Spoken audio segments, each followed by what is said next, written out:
Tulad nitong isda. Sariwang isda yan, guys. Makikita naman yung kanyang mata, di ba? Sariwa pa. Tapos ito naman yung gulay natin.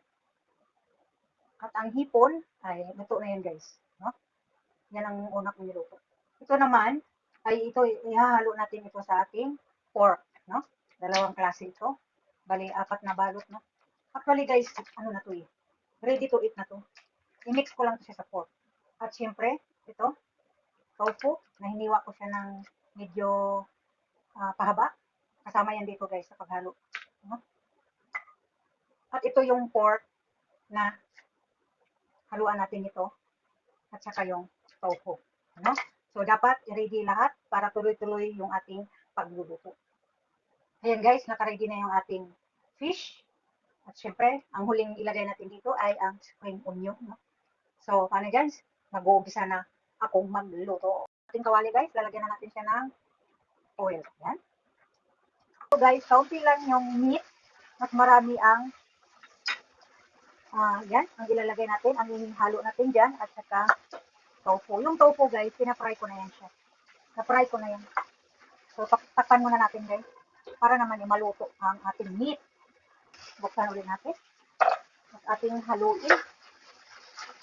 So, hindi pa siya luto, guys.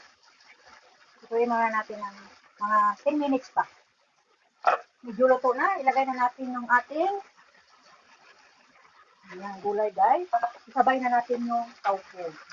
Ayan. Tapos, halo-halo lang natin ng bahagya. No?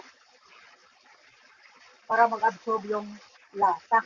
Pag nagluto pala kayo dito na, hindi nyo nakita na nilagyan ko ng tubig. Huwag nyo lagyan ng tubig para yung kanyang lasa ay hindi po maano.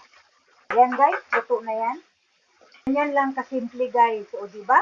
Luto na ang ating meat with tofu. At sunod kong lulutuin, guys, ay ang gulay.